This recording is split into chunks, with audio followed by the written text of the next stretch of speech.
Pemata Nangaloo, Kaliri Jontare. Balabu Tara Lesro, Poya on Lude. The Yobo. Sata on time. Pina down time. Eh? Any Pina, Kaliri, Pina, the kind of John Bullets or Pina, the kind of Sati on the Tamu. Sata Kure the Namu. Sata Kure the Bay, a John Bugum, low shoot. Doesn't go. What's I go home then look at it. No? Pina Tiana. Any Pina Rema, Joma. No? Yitara, Sara, Gijebe, Do Nanga, sound book in a bean in Nanga. Amuta, Sika, and Satin Jonga. So, Jonda love Sika and Bieta, Jonda Vashi. Lambo, Sangasi, Automobara, Jonda. Line 7 Bara, Jonda. Are you ever dying? Masidin, as she seen it, I let Jonda. Damiba, they are gone one of the Siasama, they are gone one of the Ocho Yepoya low. Jama and gone one of the Pina Sura, Capina Balu, then a computer. Who come out of Pina Lu Amalua? Balulu.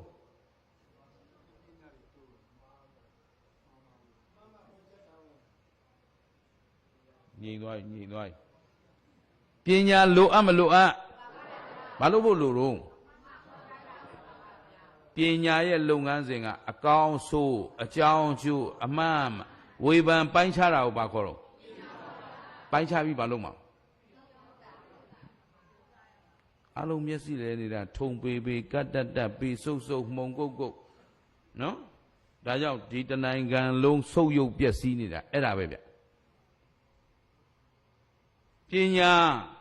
a council, Jownju, a mam, Weban that way, Dick. Go disarm. Eh? Follow me? Go disarm. Could the Apinia and the go ye out, neither out, tied out. No outla. Eh, Kalere Pina, Tembereswa, you are Jaga da. Pina Diga, but what the cool disarm I move. I don't know, neither, tinda, twada, lada, sada, dauda, bioda, soda, lota, kinda, janda, sida, and a pina. A damn your amu, but a down will have women in it. Eh? Now, the boy don't time be. Pina Palo, the mamma, the Pina Tamu show. The Calitia go beautiful boat on as well. Tata Migo, Mibanga, Chite swing, did other me have 2 chirabo, 2 yan now. 2 go, 10 chow now. 2 boa, 2 go. Shall land night on. Lanyon Pima Miba Gown look for it. See a gown so that the Bigo. Coachera Bogo, Mama Yabi, Copina Yana, Goboago, at them when I out. They pay I must say a gown look for it. A danny on a Siaboramu. Agua, Pina, Gong Modido, Kali. Kali so that they get 2 you and 2. To Kukunino, Kali Muiraka, Alondida, and Mubu, do a Lubio Jim Dibo. No? Sapa Pulo dear. No? Kalili 2 you and 2. Muila be Lila ni Balodam. Maudam, Lay Mau Chow time, a Kale Landwa. Now, you don't think it. Eh? Lila Maudown, the Bayam, Mauda egg on a dough. Eh? Chowla, Lay Mau Chowla, Tainayame. A Kale Landwa, as a Gaza Bioma, but you're by a egg. Tama tu boy yadi loyama. Nalela. Any day thing like a 2 you and 2 to me Sada on Mathayala. Eh, Sada on Wabi corner now 2 lender to Sada on Tembiare. Any day may John like this or a dave. 2 chilabo to Yadi Namo. Tiara, and a Kamiarua, Satin Ajin, you a jet, John Tajin, you a jet material, Dicaleo, Tuapo, Tuachu, Mula Hangare, low like that, Takado team of you. Alagapinya in Alagamiba.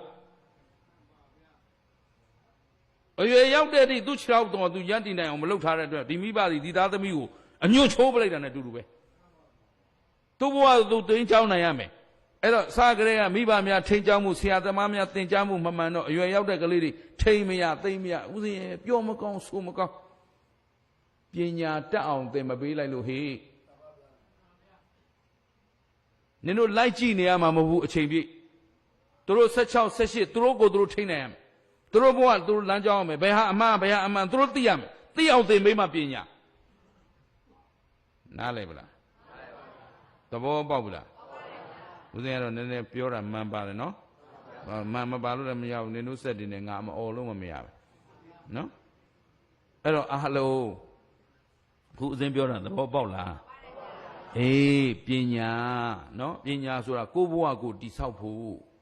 နှစ်လောကကိုအကျိုးပြုဖို့လောကမှာပညာဓာတ်တွေများလာရင်အဲ့ဒီလောကပတ်ဝန်းကျင်ဟာတိုးတက်လာရမယ်ထွန်းကားလာရမယ်ငြိမ်းချမ်းလာရမယ်သာယာလာရမယ်ပြည့်စုံလာရမယ်ခုနင်တို့လွတ်လပ်ရေးရတာနှစ်ပေါင်း80ရှိပြီခုချိန်ဒီလမ်းတောင်မဖြောင်းသေးဘူးရေမိမစုံသေးဘူးနှစ်80ရှိပြီပညာမဲ့တိုင်းပြီဆိုတော့ဘယ်ရွာမှရေမိဘယ်မြို့မှရေမိမစုံသေးဘူးခုနင်တို့ကလိန်အောင်တမျိုးနယ်လုံးရေပေးဝေရေးစနစ်ရှိပလားရှိပါဘူးကိုယ့်အိမ်ကိုတူကိုယ့်ကိုအဆင်ပြေသလိုလုပ်ငတ်တဲ့ကောင်ကိုယ့်ကငတ်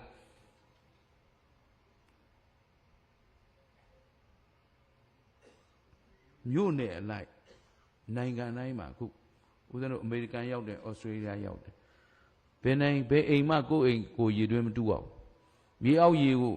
အလွတ်မဲ့သုံးဆွဲပိုင်ခွင့်မရှိဘူးမြို့နယ်လုံးသုံးဆွဲတဲ့ရေရွာလုံးသုံးဆွဲတဲ့ရေသူ့စနစ်နဲ့သူလာတယ်ဘယ်ပုံပိုင်ဖွင့်တောက်လိုက်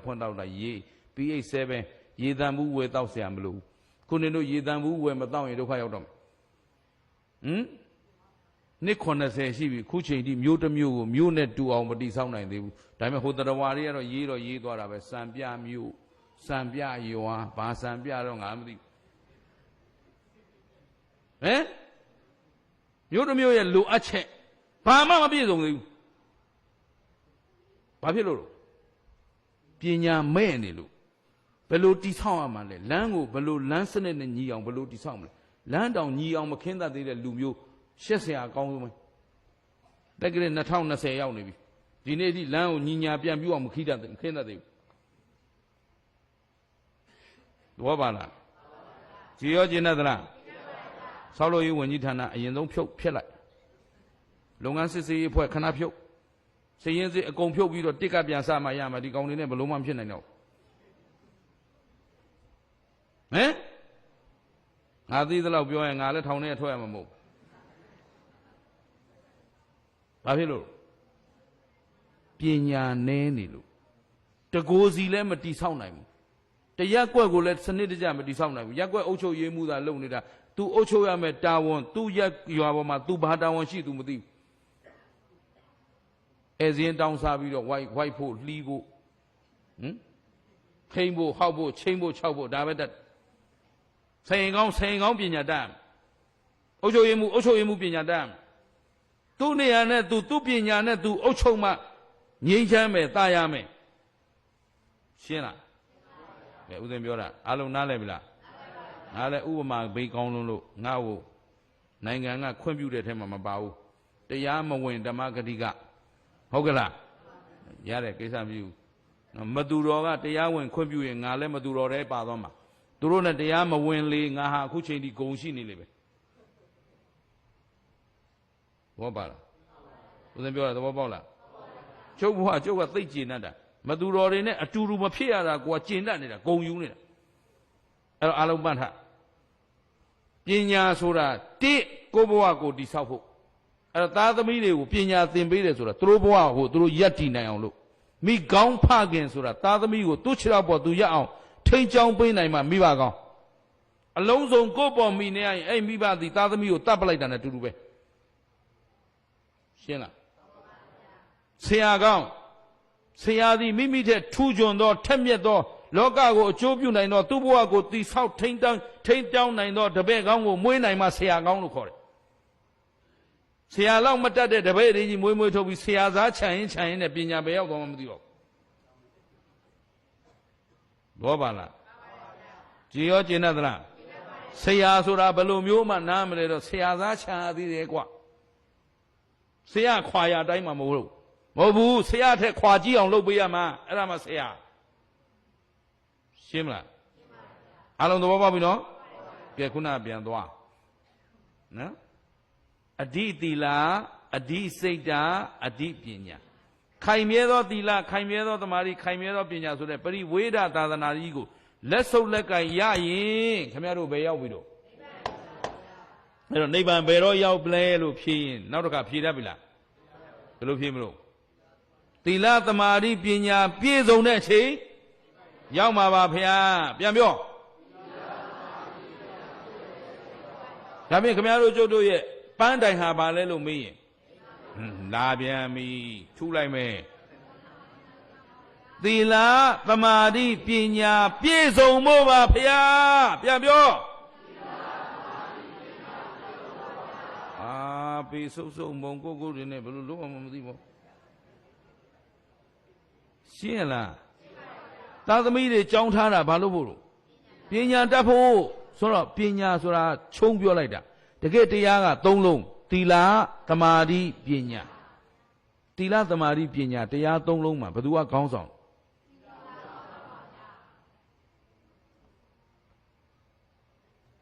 သီလသမာဓိပညာဘယ်သူကောင်းဆောင်ဗျာသီလဆိုတာဘယ်သီလကိုစောင့်ထိန်ရင်ကောင်းတယ်ဘယ်သီလရင်မစောင့်ထိန်เสียမလိုဘူးဆိုတဲ့အဆုံးဖြတ်ဘယ်သူကပေးမှာဒီသီလစောင့်ထိန်ရင်ဘယ်လိုအကျိုးရှိတယ်မစောင့်ထိန်ရင်ဘယ်လိုအပြစ်ရှိတယ်ဘယ်သူကပြောမှာအဲ့တော့ပညာမရှိဘဲနဲ့ဒီသီလထိန်ပါမလားကဲနောက်တော့ပြန်ရွေးကောင်းဆောင်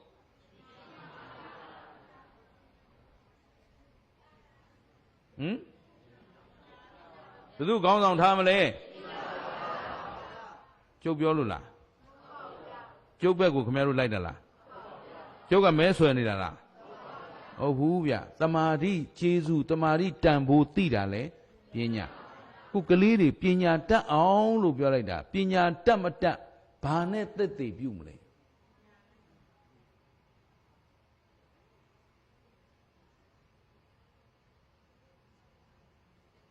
လူတယောက်ကပညာတတ်မတတ်ပညာရှိမရှိဘာနဲ့သက်သေပြုမလဲဒီမှာယောဂီတို့ရေမျက်စိလည်မနေကြနဲ့သီလသမာဓိနဲ့သက်သေထူရတယ်ဗျို့ရှင်းရလားကောင်လေးကဘွဲရလေးတော်ပါတယ်တဲ့တောက်တတ်တာလေးတစ်ခုပဲတဲ့ဘယ်တော့မှလူကြီးမတင်နဲ့၅ပါးမောက်သွားမယ်သူ့ဘဝသူ့တောင်မထိန်ကြောင်းနိုင်တာဘာပညာမှမတတ်ဘူးလက်မှတ်ပဲယူလာတာရှင်းလားပညာတတ်ဆိုတာသီလနဲ့ပြည့်စုံရမယ်တမာရီနဲ့ပြည့်စုံရမယ်ရှေ့တင်တစ်မျိုး၊ကွယ်ရာတစ်မျိုးမဟုတ်ဘူးငါအမျိုးတစ်မျိုးသူ့တစ်မျိုးမလုပ်ရဘူးအဲ့ဒါပညာမဲ့တွေအုပ်ချုပ်သွားလို့တိုင်းပြည်လုံးဘုရားများဖြစ်သွားတာနားလည်လားလူကြီးသားသမီးကြတစ်မျိုးလူကြီးမဟုတ်တဲ့ကောင်ကြတစ်မျိုးဒီနေ့အထိခံနေရတော့မင်းတို့အဲ့ဒါပညာမဲ့တနေ့သူကိုယ်တိုင်ဒီဒဏ်ခံရမယ်ဆိုတော့ तू မသိဘူးရှင်းလားအဲ့တော့ပညာတန်ဖို့ပညာရဲ့အဆုံးဖြတ်ပညာရှိမရှိဘာနဲ့ကြည့်မလဲ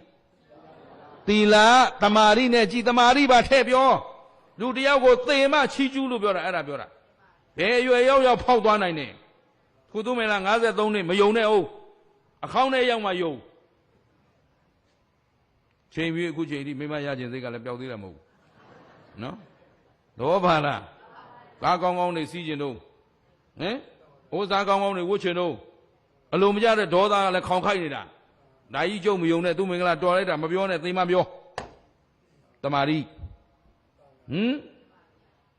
ရှင်းလားရှင်းတယ်တစ်မျိုး၊ကွယ်ရတစ်မျိုး၊ခုတစ်မျိုး၊တော်ကြတစ်မျိုးလိုတစ်မျိုးမလိုတစ်မျိုးလုံနေရင်တမာရီဖောက်ပြန်သွားတော့အခုအားလုံးဒီတမာရီဟာသစ္စာလို့ခေါ်တယ်ဘဝသစ္စာလောကသစ္စာ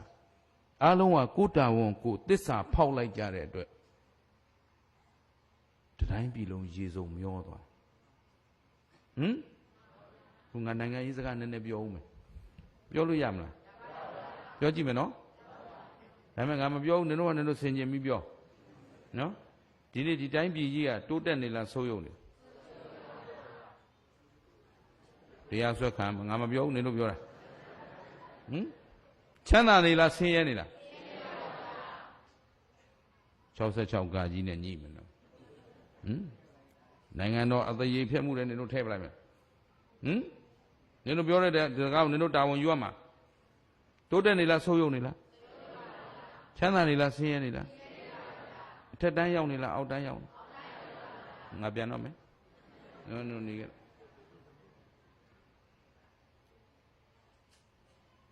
ပူတော့မပူနဲ့ဥစဉ်တနိုင်ငံလုံးပတ်မေးပြီး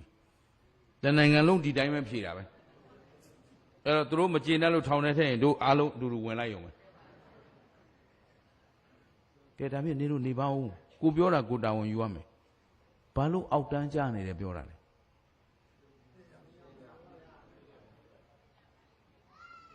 သီလရောပြည့်စုံရဲ့လားကလိန်အောင်မြို့လမ်းပေါ်သွားနေတဲ့လူလမ်းစည်းကမ်းနဲ့ညီသွားနေတာဘယ်နှယောက်ရှိတော့ဆိုင်ကယ်စီးလာတဲ့မตาလောင်းလေးတွေနော်ဆိုင်ကယ်ပေါ်ကကောင်အားလုံးမตาလောင်းတွေဘာလို့ဆိုတော့ဝင်ကျင်သလိုဝင်ထွက်ကျင်သလိုထွက်ဟိုမကြည့်ဒီမကြည့်ကိုယ်ကျင်သလိုကိုယ်ဟုတ်လားပညာမှမရှိပဲသူ့အသက်သူစောင့်ရှောက်ရကောင်းမှန်လမ်းစည်းကမ်းကိုစောင့်ရှောက်တာဒီကိုစောင့်ရှောက်တာပါလားအများကိုစောင့်ရှောက်တာပါလားလို့နားမလဲဘူးအဲ့တော့ကျင့်ဝတ်သီလနဲ့လမ်းပေါ်သွားတဲ့လူဘယ်နှယောက်ရှိတော့သာဓုဒီနိုင်ငံတနိုင်ငံပညာတတ်မတတ်ဆိုတာဒါကြည့်လိုက်နော်ကိုယ့်လက်ထက်ကအမိုက်စနစ်တကျတုံပြီးသိသိပြီးတော့အမိုက်ပြစ်တဲ့နေရာမှာဘယ်နှယောက်ပြစ်ကြတော့လမ်းပေါ်ကောက်လို့ကိုမနိုင်ဘူးသီလမရှိ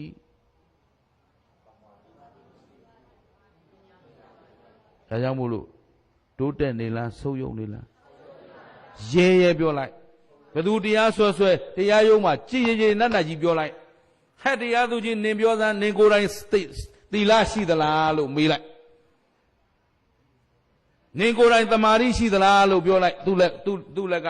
လက်ကောက်ကြီးနဲ့ဆွဲကြိုးကြီးနဲ့နာယီကြီးနဲ့ကိုသာကြည့်လိုက်တော့ပါလားအဲ့တော့ဒို့နိုင်ငံမှာဘာလို့ပျက်စီးသွားသလဲမေးရင်ဒီ၃ပါးဆုံးရှုံးသွားတဲ့အတွက်ကျင်တတ်ကြလားအဲ့တော့ဒါတို့ကဂုံယူဖို့ပြောတာလားရည်ရအောင်ပြောတာလားဒါဖြင့်ဒါဘာအတွက်ပြောတာသိစေခြင်းလို့ပြင်စေခြင်းလို့အခုငါတို့အောက်တန်းကျနေပါလေလို့ပြောတာဂုံယူเสียလားအေးဦးစင်းကဒီမေးကိုမေးတိုင်းရှက်တယ်ရှက်နဲ့မေးနေတာဒါပေမဲ့ခမည်းတော်ကျုပ်တို့အားလုံးနှစ်ကာမသိသေးရင်ပြင်လို့တကူကောင်းတယောက်တောင်းနဲ့ပြင်လို့ရမလားဒါဖြင့်တို့မှာဘာလို့အပ်လဲပညာလိုအပ်တယ်ပညာရှိဖြစ်လာရင်ဘာနဲ့ပြည့်စုံအောင်သီလသမာဓိနဲ့ပြည့်စုံအောင်ကျင်တတ်ကြလားအဲ့တော့လူတယောက်ပညာရှိမရှိဘာနဲ့ကြည့်မယ်သီလသမာဓိနဲ့ကြည့်မယ်ကျင်တတ်ကြလားဒါကြောင့်တို့ရဲ့ဦးဇင်းတို့ရဲ့ပန်းတိုင်ဟာခိုင်မြဲသောသီလ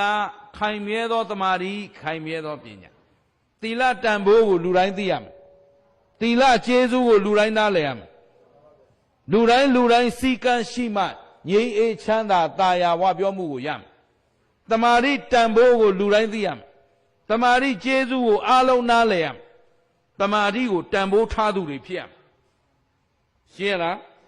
အခုတိုးတက်ကြီးပွားနေတဲ့နိုင်ငံတွေအားလုံးဦးဇင်းတို့လေ့လာခဲ့ပြီးပါပြီနိုင်ငံပေါင်း40ကျော်ဦးဇင်းသွားခဲ့ပြီအဲ့တော့တိုးတက်နေတဲ့နိုင်ငံတွေကြီးလိုက်တိုင်းမှာသူတို့အဖြေဒါပဲတွေ့တယ်စီကံသိပ်ကောင်းတယ်လမ်းပေါ်မှာမော်တော်ဘီကယ်စောင့်ကြရမလို့တို့စီကလည်းမော်တော်ဘီကယ်မစောင့်ပါဘူးပတ်စံပေးဖို့တောင်းတဲ့အလုပ်ပဲလုပ်တာပါနော်တို့မော်တော်ဘီကယ်လမ်းစီကံကြအောင်လူတွေကိုသင်ပေးနေတာမဟုတ်ဘူးသူကပတ်စံတောင်းဖို့တက်ဖွဲ့ထားတဲ့ဒွန်ဆန္နာဂိုင်းဘောပါလားဘာလို့တောင်းနေမှမသိဘူးအမျိုးဝင်မျိုးအတွက်ထိုင်ပြီးတောင်းနေတာမင်းတို့မျိုးကလက်မခံတဲ့နောက်နော်ဘာကွာနဲ့ပြစ်မနေနဲ့လို့တရောင်းစားငါတို့လက်မခံဘူးလို့ပြောလိုက်ရှင်းလားကြည်တမာတိကြီးခိုင်မာတဲ့တမာတိကိုတိဆောက်နိုင်မှရှင်းလားကိုယ်လုပ်ငန်းစဉ်ကိုတာဝန်ကျေရမယ်သစ္စာရှိရရှင်းလားလာဝကသစ္စာအကောက်ခွန်သစ္စာခုနိုင်ငံကာကွယ်ရေးအရန်အရေးကြီးနေတယ် ဗိုင်းရပ်စ်တွေကလည်းဝင်လိုက်ရင်ငါတို့ကတဖြုတ်ဖြုတ်ကလေးကုန်သွားမှာသူများနိုင်ငံတွေကဝင်ပြီးတော့တောင့်ခံနိုင်တယ်ဆိုတာငွေရှိတယ်ပညာရှိတယ်တို့စီမှာငွေလည်းမရှိဘူး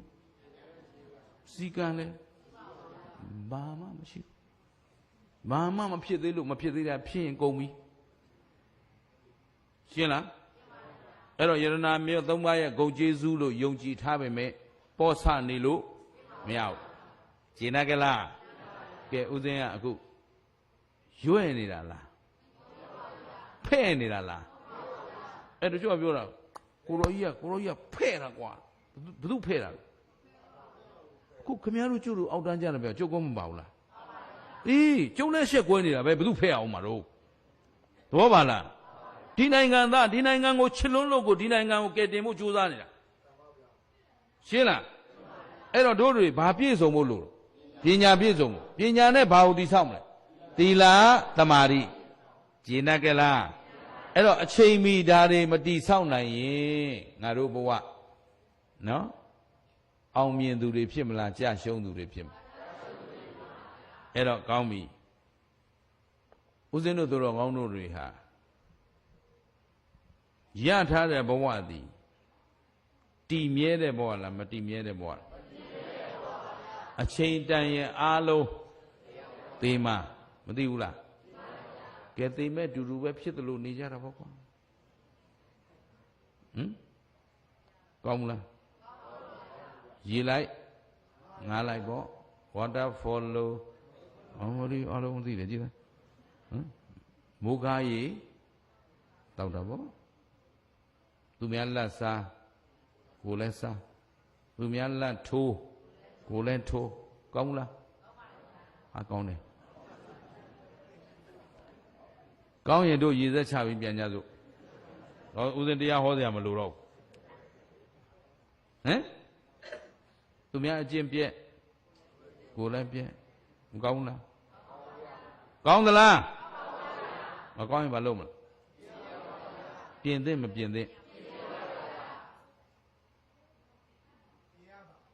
ပြင်ခိုင်းလို့ပြင်ရမှာလား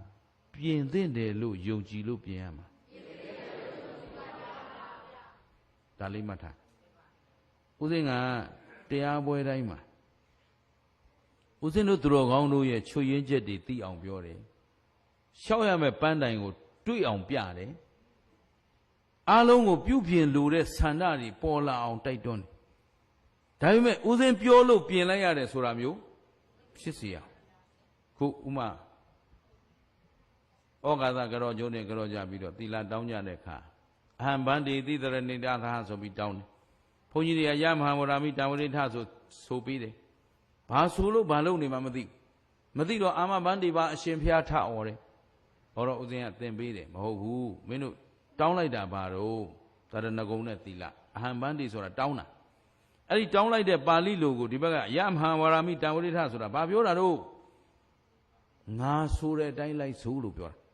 မင်းတို့တရဏဂုံနဲ့သီလခံယူစောင့်တည်ခြင်းရင်ဘုန်းကြီးတွေဆိုတဲ့အတိုင်းလိုက်ဆိုလို့ပြောတာအဲ့တော့ပြန်ပြောရမှာအာမဗန္တိဆိုတာအရှင်ဖေယအာမဆိုတာလိုက်ဆိုပါမယ်အာမဗန္တိဆိုတာလိုက်ဆိုပါမယ်အရှင်ဖေယပြည့်စုံပြီးသားဒါပေမဲ့မင်းတို့ဘာပြောလို့ဘာလုပ်နေမှမသိတော့ဘုန်းကြီးရှိဆိုတော့အာနာတာနဲ့အာမဗန္တိဘာအရှင်ဖေယဘာဤအရှင်ဖေယအဲ့လိုထဲဆိုလိုက်တာနဲ့နင်တို့ဒီကိုပြောနေတဲ့အာမဗန္တိကိုမသိဘူးဆိုတဲ့အဓိပ္ပာယ်ရောက်ကိုဘာဆိုလို့ဆိုနေမှမသိဘူးအဲ့ဒါဘုန်းကြီးကသာရက်နေလိုက်ဘာမှမပြောနမောတသထအော်တော့မှာဟောငါဆိုတာလိုက်ဆိုမယ်လဲပြောသေးတယ်ဘာမှဆိုရသေးဘူးနင်တို့အော်ပြီဘာဖြစ်လို့လို့ဆိုမသိလို့အဲ့တော့အလုပ်တစ်ခုကမသိပဲလုပ်နေရတာနဲ့သိပြီးလုပ်ရတာဘယ်ဟာတန်ဖို့ရှိလဲသူများခိုင်းလို့လုပ်ရတာနဲ့ကိုယ်တိုင်ယုံကြည်ချက်နဲ့လုပ်ရတာဘယ်ဟာကောင်းလဲအခုဦးဇင်းတို့တရားလိုက်ဟောနေဆိုတာခင်ဗျားတို့ယုံကြည်ချက်တွေလိုက်ထည့်ပေးနေတာငါတို့ကိုယ်တိုင်မပြင်မဲနဲ့ကောင်းတဲ့လောကကိုမရတော့ရှင်းသလားကိုနေတဲ့လောကကိုရက်တည်နေတဲ့ဘဝကိုတစ္ဆာရှိရမယ်ကိုတန်ဖိုးထားဘဝတိုင်းကိုတန်ဖိုးမထားခဲ့ကြတဲ့အတွက်တဖြည်းဖြည်းဆုပ်ယုပ်ပြက်ပြားလာတာအခုခင်ဗျားတို့ကျုပ်တို့တကယ်ပြောရင်မိုက်ရိုင်ပြောရင်ခင်ဗျားတို့ကျုပ်တို့ဘဝလူစင်မမီတော့အရာအမောင်းကြည့်လဲလူစင်မမီဘူးကဘာလာတဲ့ဧည့်သည်တွေနဲ့ခင်ဗျားတို့ရှင်ကြည့်ဗမာလူမျိုးက ဗမာလူမျိုးကတကဘာလုံးကကြောက်တယ်ဘာလို့ဆိုဗမာလူမျိုးကိုမော်ကြည့်ရတဲ့လူမရှိဘူးနော်ပါလားဘာဖြစ်လို့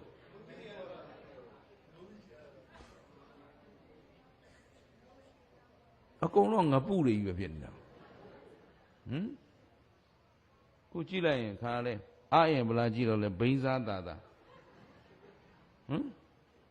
ကိုလူမျိုးကိုဘလို့ထူတော်မဲ့အခုလူငယ်တွေကိုတကယ်လူငယ်အာမှန်နဲ့ဇာတိမှန်နဲ့ဒါထည့်ပေးဖို့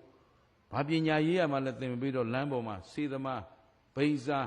ကလီကဝအမလီဆိုင်ကလေးတပြောပြောနဲ့လုံနေသူတို့ဘဝဟုတ်တယ်ထင်တယ်ဒီနိုင်ငံကြီးမှာထူထောင်စရာတွေပြုပြင်စရာတွေလုပ်ငန်းစဉ်တွေအများကြီးရှိတယ်ရှင်းလားသဘောပေါက်သလားလူစင်မမီဘူးဆိုတာအရာမောင်းလဲလူစင်မမီဘူးခွန်အားဗလာလဲလူစင်မမီဘူးဉာဏ်ပညာလဲလူစင်မမီဘူးသီလသမာဓိလဲလူစင်မမီဘူးဘယ်တောင်းကကြည့်လိုက်တို့နိုင်ငံမှာအဖက်ဖက်ကပြည့်စည်နေအဲ့တော့ဒါကိုဂုံယူဝမ်းမြောက်စွာနဲ့ငါတို့ကဒီအမွေဆိုးကြီးပေးခဲ့မှာလားတို့လက်ထက်မှာအကောင်းဆုံးဖြစ်အောင်ပြင်သင့်သလားဆိုတာကိုယ့်အကိုဆုံးဖြတ်ကြရှင်းလားကဲတော့ရေလိုက်ငားလိုက်ပဲသွားမလားကောင်းအောင်လုပ်မလားအခုတရားလာနာတာဘာလို့တော့ကောင်းအောင်လုပ်ချင်လို့ဟုတ်ကလားကဲဒီတော့တနေ့တို့တွေဟာသေခြင်းတရားနဲ့မလွဲမသွေရင်ဆိုင်ရမယ်ဟုတ်ပြီနော်ပြုံးသေးခြင်းလားမဲ့သေးခြင်းအောင်မယ်ဟုတ်တော့ဟုတ်ဟမ်မသေးပဲတော့နေလို့ရမယ်တူနော်သားစိတ်မချသမီးစိတ်မချဆွေစိတ်မချမျိုးမစိတ်မချအပြက်နဲ့နှကောင်းသွေးထွက်နေတဲ့ဗျံပရာကြီးကြည်ပြီးသေကြမလားအောင်မြင်ကြီးပွားတာကြည်ပြီးပြုံလေးသေမလားအေးဘယ်လိုမေးဘယ်လိုဖြေရမယ်တော့နင်တို့သိသေးတယ်မစိုးဘူးနော်ကောင်းပြီအဲ့တော့ကြည်မြတ်စွာဘုရားရှင်ကိုတော်မြတ်ကြီးကိုရာဇကြိုပြည်ဝေလူဝံကျောင်းမှာဇာနုသောနိဆိုတဲ့ပုံသားကြီးကမေးတယ်ဘယ်သူကဘုန်းတော်ကြီးလာတော်မူတော်မြတ်စွာဘုရားတဲ့တတ္တဝါတွေဟာတနေ့မလွဲမသွေအားလုံးသိကြမှာပဲဟုတ်ကလားမသိမဲ့လူတွေမရှိဘူးတပည့်တော်တော့တတ္တဝါတိုင်း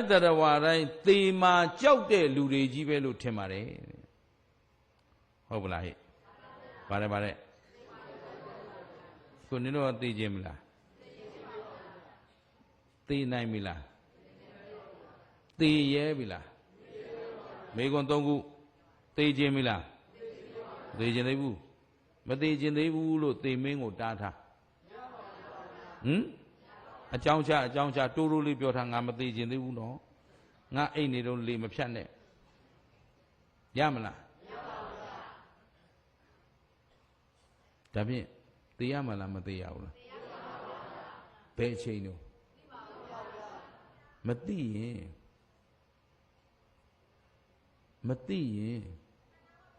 စိတ်အေးလက်အေးနေရမှာလားသိရဲအောင်ကြိုးစားထားမှာ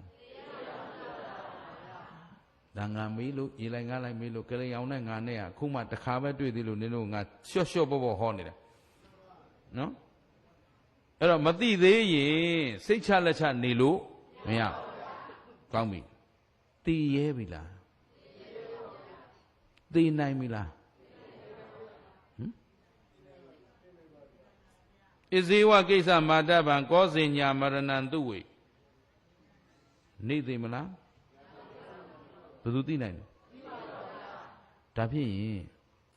သိရဲအောင်သိနိုင်အောင်ကြိုးစားတဲ့မကြိုးစားတဲ့ကဲအခုဦးဇင်းတရားဆက်မဟောသေးဘူးအခုပြောခဲ့ပြီးတဲ့အပိုင်းလောက်နဲ့ပဲခင်ဗျားတို့စစ်ကြည့်မယ်ဘယ်လိုလူဟာသိရဲသူဖြစ်မလဲ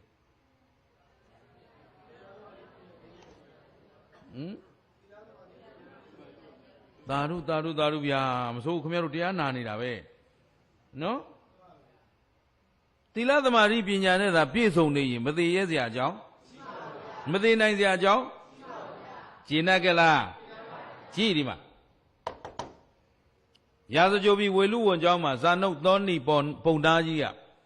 အရှင်ဗျာတဲ့လူတိုင်းသေရမှာတဲ့သေမှာမကြောက်တဲ့လူတယောက်မှမရှိဘူးတဲ့မြတ်စွာဘုရား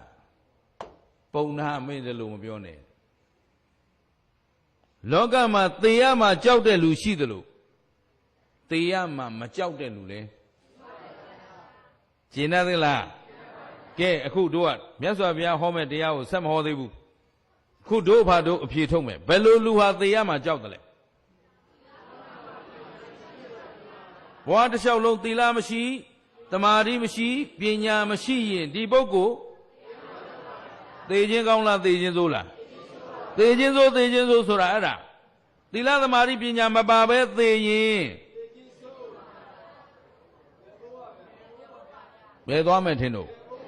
ဒဲအိုးကျုပ်ကိုမေ့နေမယ်ပြောဘယ်သွားမယ်သွားခြင်းလား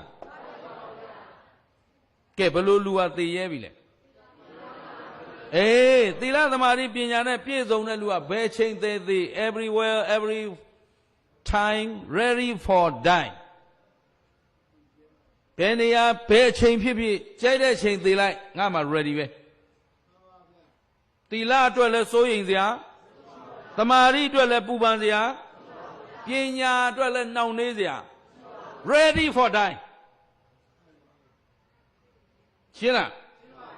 အားလုံးသဘောပေါက်လားကောင်းပြီအခုမြတ်စွာဘုရားဟောတာလေးနဲ့နှိုင်းရှင်ပြီးသွားပုံနာတဲ့လောကမှာသေမာကြောက်သူလည်းရှိတယ်သေမာမကြောက်တဲ့လူလည်းရှိတယ်ဘယ်လိုလူဟာသေမာကြောက်တယ်လဲတဲ့တိကာမဂုဏ်၅ပါးအာယုံကာမဂုဏ်ပေါ်မှာမဲ့မောခြင်းယာကဆန္ဒချစ်မြတ်နိုးခြင်းဆာလောင်မွတ်သိပ်ခြင်းပူပန်ခြင်းနော်တဏှာရှိနေတဲ့လူကာမဂုဏ်ကိုမဲ့မောနေတဲ့လူဗါတဲ့ငါးပါးကအယုံကာမဂုဏ်ကိုမဲ့မောတောင်းတမှုကြောင်းကြမှုနေတဲ့လူဟာသေရမှာကြောက်တယ်သေကောင်ပေါင်းလဲဖြစ်လာပြီဆိုဒီကာမဂုဏ်တွေ तू စွန့်နိုင်လားအခုခင်ဗျားတို့မှာသားတန်ရောစဉ်သမီးတန်ရောစဉ်ဆွေတန်ရောစဉ်မျိုးတန်ရောစဉ်ပစ္စည်းဥစ္စာတန်ရောစဉ်မရှိဘူးလားဒါတွေမှမကသေးဘူးခုခင်ဗျားတို့အားလုံး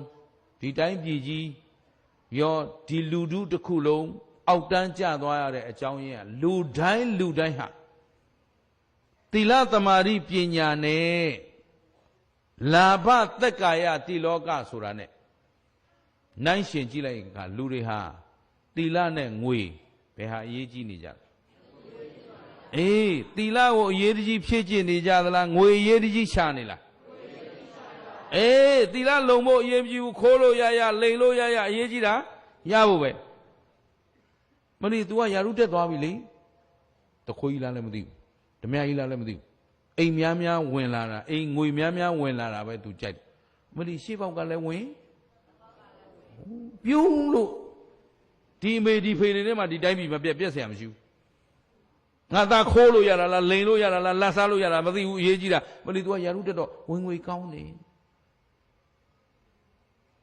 အလုရှာကလေးကယင်နော်ကိုနဲ့ထိုက်တန်တဲ့နေရာကပေးဆက်ဖို့ရှာတာလားမျိုးမြက်ရဖို့ရှာတာလားဩအောက်ဆိုင်ရလေကြိုက်လေအောက်ဆိုင်ဆိုတာတမအာဇီဝလားမတမအာဇီဝလားကျင်သလားအဲ့တော့ငွေနဲ့သီလဘယ်ဟာတန်ဖိုးထားလိုက်ကြလဲငွေတန်ဖိုးထားလိုက်တော့လောကကြီးရှင်းလားကဲယာဓုနဲ့သီလဘယ်ဟာအရေးကြီးလို့ဟိုးသာဓုဒကမကြီးရဲ့ကျေးဇူးတင်လိုက်ခင်ဗျားလည်းပြန်တော့ကျုပ်လည်းပြန်တော့ရှင်းလားအားလုံးယာဓုနောက်တာတကောက်လိုက်နေတာအထက်ဖားအောက်ဖိပေးရင်တက်မယ်မပေးရင်မတက်ဘူးထက်ဖားအောက်ဖိလုံနိုင်ရင်ဒီကောင်ယာဓုတစ်ဖြည်းကြီးလာမယ်ဘယ်လိုလို့ယာဓုကြီးလာတယ်လို့ဘယ်မေဖေမှမစစ်ဘူးဘယ်ဆရာသမားမှမစစ်ဘူးမလီသူကဘယ်ဌာနဝင်ကြီးလေတခိုးကြီးဓမြကြီးရှင်းလားသဘောပေါက်သလားသီလသမာဓိပညာကိုစွန့်လွတ်လိုက်တဲ့အတွက်တိုင်းပြည်လုံးကျက်စီးသွားတာခင်ဗျားတို့ကျတို့ပတ်ဝန်းကျင်ကြီးတစ်ခုလုံးရှင်းလား အခုကာမဂုဏ်အာယုံနောက်ဖက်လိုက်နေတဲ့လူမှာသီလသမာဓိပညာရှိသေးလားမရှိရင်ဒီလူသိချင်းကောင်းလားသိချင်းဆိုးလားဒါဖြင့်ဒီလူသိကနီးရင်ကြောက်မလားမကြောက်ဘူးလားရှင်းရလားလာဘနော်လာဘဆိုတာစီးပွားဥစ္စာနော်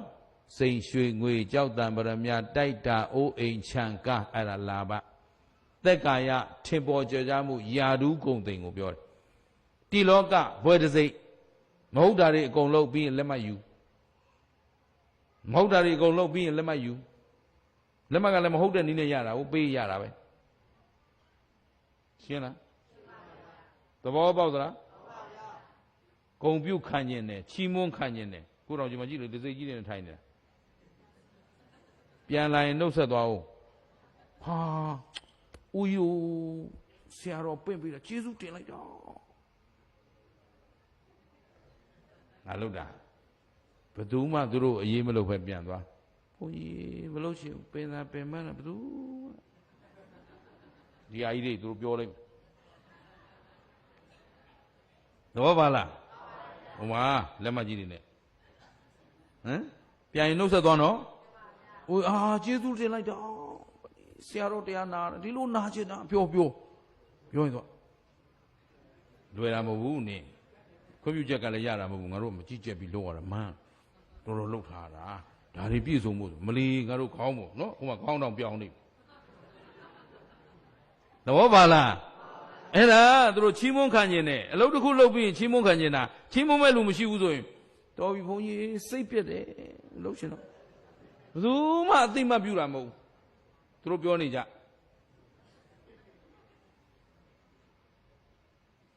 သဘောပါလားအဲ့ဒါအချင်းအမလီပြောနေကြသူတို့ဘယ်သူမှအရေးမလုပ်ဘူးဆိုမလီပြန်သွားနေလို့ဖုတ်ဖက်ခါပြီးထားတော့ပြန်တော့မလီစိတ်ပြက်တယ်ဦးဇင်းတိလောကဂုံပြုတ်ခံခြင်းနဲ့ချီးမွမ်းခံခြင်းနဲ့လက်မှတ်ကလေးတော့ရကျင်လားတော့ပါလားခင်ဗျားတို့တည်တော့အဲ့လက်မှတ်ကကဲသလားဟမ်အဲ့ဒီဘွဲတစိတ်ကကဲမှာလားယာရုငွေဘယ်ဟာကဲမဟုတ်သီလသမာဓိမမေ့နဲ့တော့ဗါလဲကိုယ်ထောက်ပံ့ပေးမှာဗါလဲသီလသမာဓိပညာဒါပေမဲ့ခင်ဗျားတို့အဲ့ဒီသီလသမာဓိပညာမလို့ခြင်းဘူးသူများချီးမွမ်းတာခါခြင်းနဲ့ဘယ်လိုလူကချီးမွမ်းနေမှလဲမသိဘူးဘယ်လိုလူကပေးနေတဲ့ဒစိမ့်မှလဲမသိဘူးဝဲဒစိမ့်ဆိုတာအဖွဲ့အစည်းတစ်ဖွဲ့အတိုင်းဝိုင်းလေးတစ်ခုကအယူဘုံမြောက်ပေးလိုက်တာအဟုတ်ထင်မနေနဲ့ရှင်းလားကိုလုံးရထဲမှာသီလခိုင်မာမှုဟမ်သီလစင်ကြယ်ဖို့တမာရီခိုင်မာဖို့ပညာပြည့်စုံဖို့ဟောသီလစင်ကြယ်ရမယ်တမာရီကခိုင်မာမယ်ပညာပြည့်စုံရမယ်ပြန်ပြောသီလစင်ကြယ်ရမယ်ပညာဒီသုံးချက်သာခိုင်မာနေရင်ဘယ်သူချီးမွမ်းဘယ်သူကဲ့ရဲ့ဟမ်ကိုဘဝသည်အောက်တန်းရောက်မလားအထက်တန်းရောက်မလားဟောသီလစင်ကြယ်မယ်တမာတိခိုင်မာမယ်ပညာပြည့်စုံမယ်ဆိုရင်အထက်တန်းချီးမွမ်းခံရစရာလိုသလားအမွန်းတင်စရာလိုသလားလက်မှတ်တွေလိုသလားကျေနပ်ကြလားအားလုံးကိုယ်စီဘဝကိုတန်ဖိုးထားကိုယ်သားစဉ်မြေးဆက်ကိုဒီအမွေခေါင်းတွေပေးနိုင်မှတို့တွေငြိမ်းအေးသောချမ်းသာသောတာယာသောအောင်မြင်သောဘဝကိုတည်ဆောက်လို့ရှင်းရလားဘုရားတို့လူသွမ်းကောင်းကြီးတွေအများကြီးတွေ့ဘူးတယ်နော်ငြိမ်းချမ်းရေးအတွက်ကြိုးစားသွားကြတဲ့တကုံတာယာတို့လိုဆရာကြီးတွေနော်တကယ်တိုင်းပြည်ကောင်းစားရေးအတွက်မျိုးစုံကြိုးစားသွားတဲ့လူတွေမျက်စိမမိတ်ခင်ဦးဇင်းတို့အများကြီးတွေ့ခဲ့ဘူးတယ်ပြောလိုက်ရင်ဘာဖြစ်လို့ငါမသေးခင်ဒီတိုင်းပြည်ကိုအဆင့်မြင့်လေးမြင်သွားခြင်းလိုက်တာဆရာကြီးတကုံတာယာအရှင်ဘုရားဆက်လုပ်ပေးပါဗျာဦးဇင်းလက်ကလေးကိုကင်ပြီးပြောရှင်ဘုရားတို့ဆက်လုပ်မှရမယ်ဘာလဲတကကြီးငြိမ်းချမ်းရေးတဲ့တပည့်တော်ဒီနိုင်ငံကြီးကိုပြည်သူပြည်သားတွေစိတ်နှလုံးငြိမ်းချမ်းနဲ့နေတာလေးကိုမြင်ကျင်လိုက်တာဗျာသိသွားပြီမမြင်ရရှာဘူးသူမမြင်ရဘူးဆိုတော့ကိုယ်လည်းသိမသိကြဘူးသဘောပါလားဘု து ပေါ်မူတည်တော့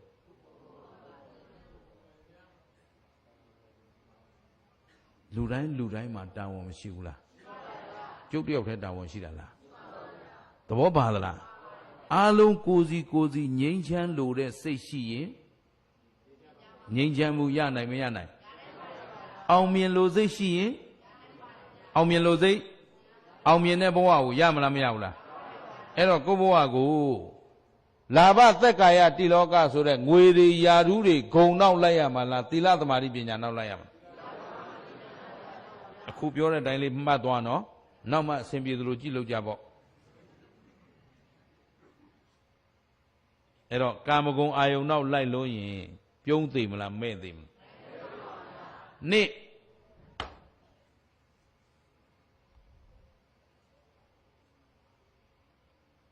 ကိုယ်ခန္ဓာကိုခင်တွယ်လွန်းတဲ့သူတဲ့ဗါတဲ့ဒီခန္ဓာကိုယ်သက်္ကာယကြီးကိုခင်တွယ်လွန်းရင်ဒီလူသည်နော်တည်တဲ့အခါကြောက်သေးသေးရမယ်မဲ့သေးသေးရမယ်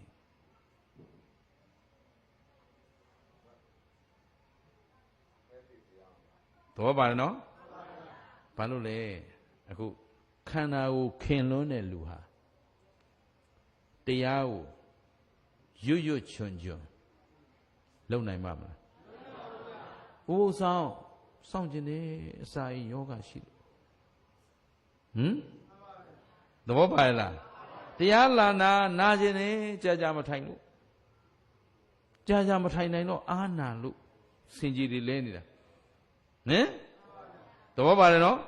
အဲ့တော့ကိုခင်တွယ်လုံးတဲ့လူဟာကိုတန်ရောစဉ်ကိုဒီခန္ဓာပေါ်မှာခင်တွယ်နေတဲ့ပုဂ္ဂိုလ်သည်သီလကိုရောတန်ဖိုးထားနိုင်အောင်မလားသမာဓိကိုရောပညာကိုရောအမလီတရားလေးနာလိုက်အောင်နာမယ်အိတ်ချင်လို့ဘိုက်စာလို့ထမင်းမစားရသေးလို့အမလီထမင်းစားပြီးကစားမှုလို့ခန္ဓာကိုခင်တွယ်လုံးတဲ့လူဟာတရားလို့ကောင်းကောင်းမလုပ်နိုင်တော့ဘူးရှင်းရလားသဘောပေါက်သလားအဲ့တော့ကိုခင်တွယ်လွန်းရင်လေပြုံးသိမလားမဲ့သိမလားကောင်းပြီနံပါတ်3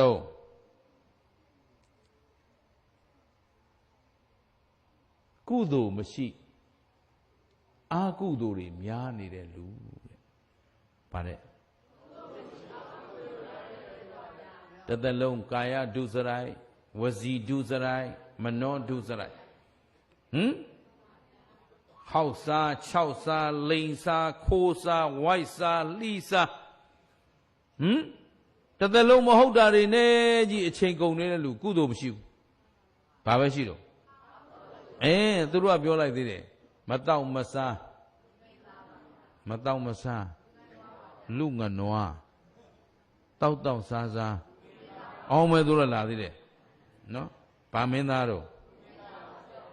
တေအိုမင်းသားအပြန်ပြောတောက်စားတေအိုမင်းသားအမေတို့ကလူမင်းသားမှနေတာတေအိုရောက်မဲ့ကောင်းနေရှင်းလားအဲ့တော့အကုသိုလ်တွေကြီးပဲဖုံးလွှမ်းနေတဲ့ပုဂ္ဂိုလ်ဟာ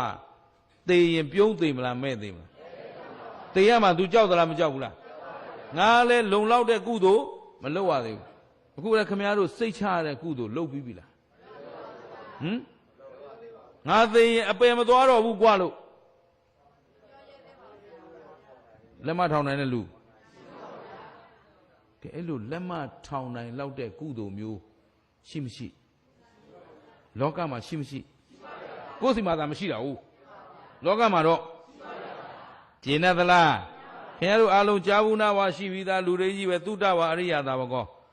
သောတာပတ္တိမဲသောတာပတ္တိဖို့မဲကုသိုလ်ဖို့ကုသိုလ်သာရထားလက်မထောင်ပြီးပြုံးကလေးသေလိုက်လို့ရှင်းလားဒါဖြင့်ကိုယ့်ဘဝကိုခိုင်မာအောင်တိဆောက်ထားလို့ရနိုင်မရနိုင်စိတ်ချရအောင်လုပ်ထားလို့ဒါဖြင့်စိတ်မချလက်မချသေကြမလားစိတ်ချလက်ချသေနိုင်အောင်လုပ်ရမလားဒါဖြင့်လုံလောက်တဲ့ကုသိုလ်ပြည့်စုံအောင်ဒါကြောင့်မြတ်စွာဘုရားရှင်ကိုရောမြတ်ကြီးကသဗ္ဗပါပတ္တအကရဏမကောင်းမှုမှန်သမျှမလုပ်ကြနဲ့မပြောဘူးလားဘာလို့ပြောတာလဲအေးအကုသိုလ်ဖြစ်တော့ဘာဖြစ်လဲ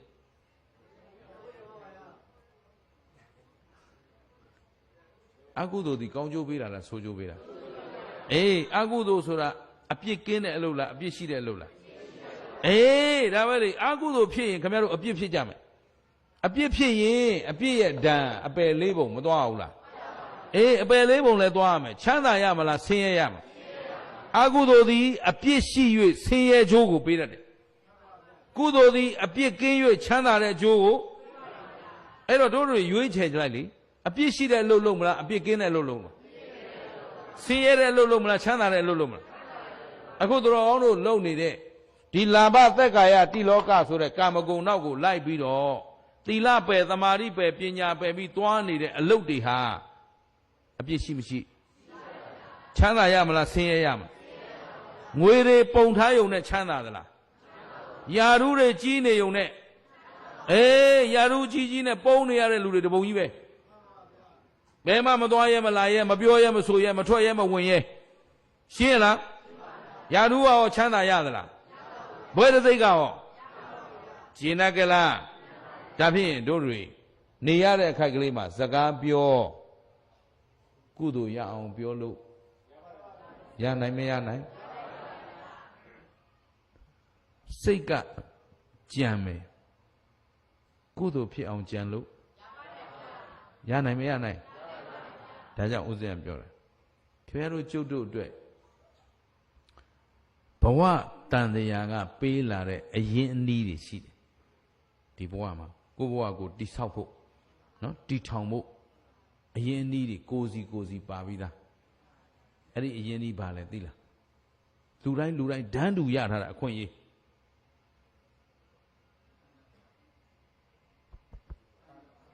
ကိုယ့်ဘဝအတွက်အရင်အနည်းပါလဲဘာတွေရင်းနှီးပြီးတော့ကိုယ့်ဘဝကိုတိဆောက်မလဲ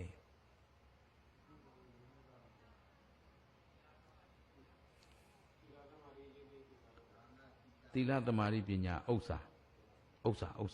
ရှာရမယ်ဥစ္စာနော်မျက်စိလည်နေမှာဆိုလို့အဲ့ဒီသီလသမာဓိပညာကိုဘာနဲ့တိဆောက်ယူမလဲ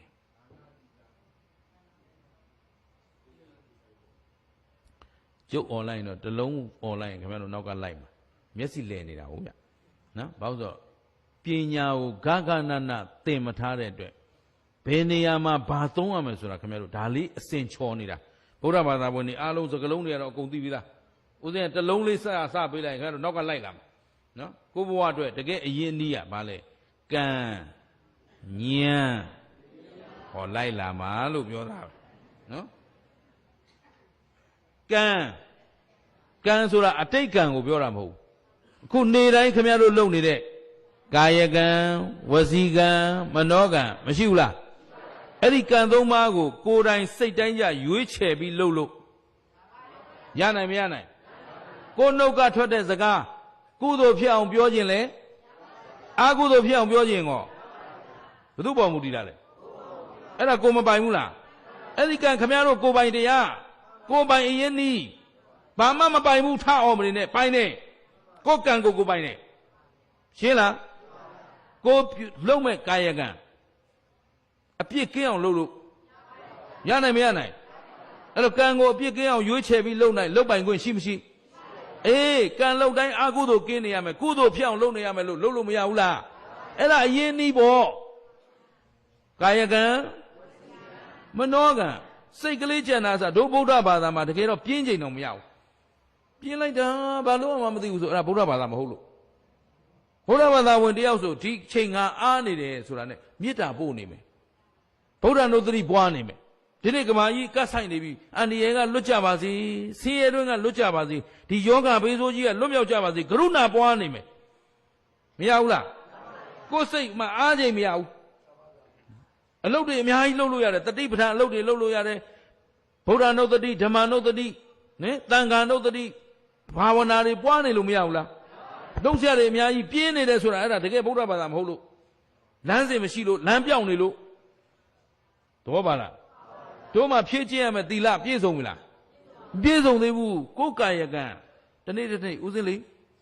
တရားတွေနေ့တိုင်းဟောနေတာနေ့တိုင်း25နှစ်ရှိပြီဦးစင်းတရားဟောနေပြီမဲ့ညတိုင်းလေတရားဟောပြီးသွားတိုင်းကိုစိတ်တိုင်းကြောက်ဒီနေ့ပြောခဲ့တဲ့စကားဘယ်စကားငါရိုင်းလိုက်တာဘယ်စကားလေးကဘယ်လိုလေးပြောလိုက်ရင်ကောင်းမှာ ဘယ်စကလုံးလေးကပညာသမ်းပါမှာဘယ်လိုပြောသင့်တာဟောတရားဟောရင်ငါဘယ်နှမှာဒေါသထွက်သွားသေးတယ်ဟောကိုအမြဲတမ်းစစ်ဆေးပြီးတော့အပြစ်ကင်းနိုင်အောင်ကြိုးစားလာတာခုချိန်ထိပြည့်စုံသေးဘူးဗျငေါပါလားအဲကြောင့်ဥစဉ်မအားဘူးဧည့်သည်လာတယ်မတွေ့နိုင်ဘူးကွာငါစစ်ဆေးနေရတာပြင်းနေရတာဘသူအကြောင်းဘသူကရှင်ဖျားကိုဘယ်ကိုတော့ဘယ်လိုပြောဒါ तू အားလို့ပြောတယ် तू က तू ပြောပါစေငါကိုပြင်လို့မရသေးဘူးဒီမှာရှင်းလားဘသူအကြောင်းမှမသိဘူးဥစဉ်ခုနိုင်ငံမှာဘယ်ဓမ္မဂရိကတွေနာမည်ကြီးမသိဘူးဘသူတွေဘာမှမသိဘူးငါဘသူဘာပြောမသိဘူးသိအောင်လည်းမလုပ်ဘူးကိုဖားရရမှားရခင်ဗျားတို့ညကြရင်ခင်ဗျားတို့ဒီနေ့ညကလိန်အောင်ကိုဆိုရင်ညီလေးမနေ့ကဟောသွားတယ်အဲ့တော့ညီလေးဘယ်လိုလုပ်ချင်းနေသူတို့ချင်းနေဘယ်လိုလုပ်သူတို့level ဘယ်လောက်ရှိလဲငါဘယ်ကနေဘယ်လိုပြောရသူတို့ information ယူထားတယ်ခင်ဗျားတို့ကြောင့်ကျုပ်ကကောင်းကောင်းသိပြီးသားတော့ပါလားအဲ့တော့မှသူတို့ကိုဘယ်လိုပေးခဲ့မယ်ဘယ်လိုထိထိရောက်ပေးမယ်တနေ့မှတရက်တစ်ခါတနေ့မှတစ်ခါမှတရက်တော့ဒါအကြောင်းညီညွတ်လို့တွေ့ရတနိုင်ငံလုံးကျိုးလည်းပတ်ပြေးနေတာဥစဉ်ဝါသနာပါတဲ့အလုပ်ကတကယ်လုပ်ချင်တဲ့အလုပ်ကတရားစခန်းလေးပေးပြီးတော့နိဗ္ဗာန်ရောက်ချင်တဲ့ပုဂ္ဂိုလ်ဝိပဿနာလုပ်ချင်တဲ့လူကိုဝိပဿနာကမ္မထမ်းပြပြီးကိုယ်တိုင်လည်းအားထုတ်ပြီးအေးချမ်းတကယ်တော့တယ်လီဖုန်းလိုင်းတောင်မမိတဲ့တောရဆောက်တနေရာမှာနေချင်တာတကယ်စိတ်ရင်းတိုင်းဆိုအဲ့ဒီလုပ်ပဲလုပ်ချင်တယ်ဒါပေမဲ့အခုဒီထက်ကကိလေသာမနေနိုင်ဘူးဒီဟာတွေပေဆုပ်မှုံကုတ်နော်အုတ်ကြားမြက်ပေါက်ကလေးကဝဖြစ်နေတာမကြည့်ရဘူးစော်ကားသလိုများဖြစ်သွားတယ်ဟင်ဦးဇင်းနှိတ်ကွက်လိုက်တာလားမဟုတ်ဘူးနော်ကိုဘဝကိုနားလည်အောင်လို့တို့အခြေအနေကအဲ့လိုဖြစ်နေတာသဘောပါလားအကွာကြီးဗျအခုဒီနိုင်ငံကနေလေအခုဦးဇင်းတို့သူများနိုင်ငံထွက်ပြီးအလုပ်လုပ်နေကြထိုင်းမှာသွားပြီးအလုပ်လုပ်နေကြကလေးတွေဟိုရောက်တရားသွားဟောရင်မလီသူတို့ကြည့်လိုက်ရင်ကြီးလင်းတက်ကြွရေမြေသဘာဝနဲ့မင်းအုပ်ချုပ်တဲ့မင်းကိုကွာသွားတာဟိုမှာအကုန်လုံးကြီးလင်းစိုးပြေးလန်းဆန်းသူတို့ကြည့်လိုက်မွေးကြိုင်လို့ဒီကလာရင်ချွေးတော်တွေတစ်ထောင်တောင်းနဲ့အလေကောင်းနဲ့နှာခေါင်းပိတ်ဖြတ်ပြီးဆုပ်မှုံကုတ်ဟုတ်လားမဟုတ်လားဒါတွေကိုတို့လွတ်မြောက်စေခြင်းတယ်အဲ့လိုလွတ်မြောက်ဖို့ကနေ့စဉ်ဖောင်နဲ့လူတကာအမုန်းခံပြစ်ထင်ခံကဲ့ရဲ့ခံအတိုက်ခိုက်ခံဝိပဿနာအလုံးမှာတိုက်ခိုက်မရှိဘူးရှင်းလားသဘောပေါက်သလားဘာလို့ပြောနေသလဲဆိုရင်ဦးဇင်းတို့သူတော်ကောင်းတို့တွေလွတ်မြောက်စေခြင်းလို့ဒီအခြေခံတွေမပြင်မဲနဲ့ဒီတိုင်းမျိုးဘာမှပြင်လို့မရဘူးဒီလူတွေလည်းပြင်လို့ကျင်တတ်ကြလားမပြင်မဲနဲ့ရောချမ်းသာမလားကျင်တတ်တယ်နော်ကဲဒါဖြစ်ရင်ကုသိုလ်ဖြစ်ရေးဟာအရေးကြီးမကြီးကုသိုလ်ဖြစ်အောင်ကိုတိဆောက်လို့ရမရကံနော်အဲ့ဒီကံကိုစီစေးရမှာဉာဏ်ဆိုတာအကောင်းဆိုအကြောင်းအကျိုးအမှားအမှန်ဝေဖန်ပိုင်းခြားတာဘာပဲလုပ်လို့ကိုလုပ်တဲ့အလုပ်ကိုစီစစ်ပြီးမှလုပ်ကိုပြောမဲ့စကားကိုစီစစ်ပြီးမှပြောတတိလေးနဲ့ပြောပညာလေးနဲ့ပြောရှင်းတယ်နော်ကံဉာဏ်ဝရိယအဲ့ဒါမွေးရပါအရင်ဒီလူတိုင်းမှာကိုယ်စီရှိတယ်လူတိုင်းရဲ့အခွင့်အရေးမတဲ့လင်းလားယုံညံ့တဲ့စကားတွေနဲ့ပြောလဲကိုပဲတယောက်နဲ့တယောက်ယုံရင်ကြမ်းတဲ့စကားတွေနဲ့ထားလာတဲ့ပုဂ္ဂိုလ်တွေမရှိဘူးလားခွေးမသားဖေတော့မောင်တော့နဲ့ဆုံလာတဲ့လူတွေလည်းရှိတယ်နုညံ့တိမ်မွေးနဲ့မင်္ဂလာပါသားတို့သမီးတို့ရေးစားကြတော့ကြစို့တို့တွေလှုပ်သွားအောင်ချိုသားပြောတဲ့လူလည်းရှိတယ်တချို့ကျတော့ဒီစကားပြောမှာပဲလှုပ်စားကြမှာလားတောင်းစားကြမှာလား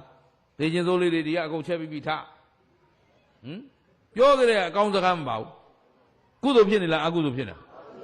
သူအိမ်အလုပ်လည်းသူလုပ်ရသေးတယ်ဘယ်သူမှလုပ်ခန့်တာမဟုတ်ဘူးသူကသူရှာရှည်လုပ်ပြီးတော့သဘောပါသလား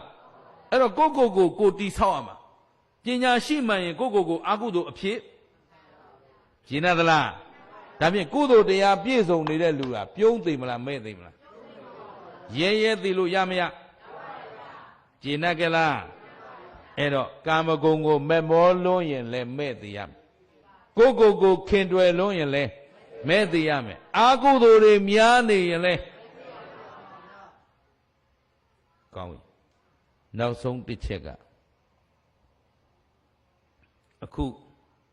မြတ်စွာဘုရားရဲ့တရားတော်တွေသူတော်ကောင်းတို့နာကြားပြီးတော့မနေရဘူးလားနေရတော့ဦးဇင်းတို့အတွက်တကယ်ဖြည့်ကျင့်ရယူရမယ်အရာသည်သီလသမာဓိပညာထက်အရေးကြီးတဲ့ကိစ္စရှိသေးလားခုသူတော်ကောင်းတို့ကိုဒီတန်တရားကထုတ်ဆောင်မှုသီလကကဲနိုင်မကဲနိုင်သမာဓိရောပညာကရောဒါဖြင့်တို့အတွက်အားကိုးရအစစ်မှန်သည်သီလသိကြလားဒါဖြင့်ရင်ငွေနဲ့သီလသမာဓိပညာဘယ်ဟာတန်ဖိုးထားရယာဓုနဲ့သီလသမာဓိပညာယာဓုနဲ့သီလသမာဓိပညာဟုတ်ပြီဘွဲတစိတ်တွေနဲ့သီလသမာဓိပညာသိကြလားဒီပေါ်မှာတန်တရားရှိသေးလားကဲခုခေတ်ကြီးထဲမှာမလိမ်ပဲမခိုးပဲစားလောက်ပါမလား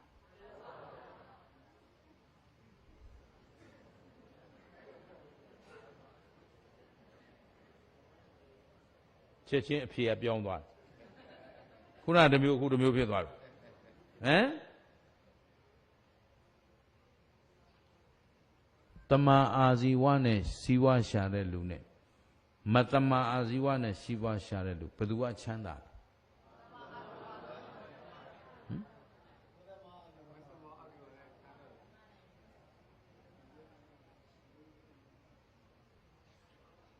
သူတော်ကောင်းတို့ဖြေတဲ့အတန်ထဲမှာတတန်နဲ့ထွက်မလာတော့ဟုတ်ကလားတချို့ကမတမာအာဇီဝနဲ့ချမ်းသာတယ်တဲ့တချို့ကတမာအာဇီဝနဲ့မချမ်းသာတယ်တဲ့အဲ့ဒါဝီစီကိစ္စသူတော်ကောင်းတရားအပေါ်မှာတန်တရားရှိနေတဲ့လူဟာကြောက်သေးသေးရမယ်ကဲဒါဘယ်သူကပြောတာလဲမြတ်စွာဘုရားပြောတာကျုပ်ပြောတာမဟုတ်ဘူးဘယ်သူကပြောတယ်မြတ်စွာဘုရားကာမဂုဏ်အာယုန်တွေမမောတဲ့လူကလည်းကြောက်သေးသေးရကိုခင်တွယ်လို့ရင်လည်းကြောက်သေးသေးရမယ်အာကုသိုလ်တွေများနေရင်လည်းတရားပေါ်မှာတန်တရားရှိနေရင်လည်းဘယ်သူကပြောတယ်မြတ်စွာဘုရားဘုရားမလို့နဲ့တို့တငယ်ချင်းမဟုတ်ဘူးမြတ်စွာဘုရားဘယ်သူကပြောတယ်ဘယ်သူကိုပြောတာလဲ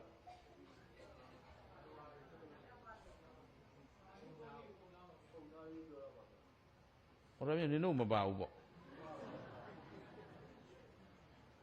ဒီနေ့တရားနာနေတာဘယ်သူတော့မတတ္တဝါတွေတဲ့သူတို့မဟုတ်သလိုကလိန်အောင်တရားကိုမနာရသေးဘူးသူတို့ဒီမှာတို့ကတော့ဘုရားရှင်ရဲ့သားတော်တစ်ပါးအနေနဲ့သူတော်ကောင်းတို့ကိုဘုရားရှင်ကိုစားလာပြီးတော့ဟောရတာဖြစ်တဲ့အတွက်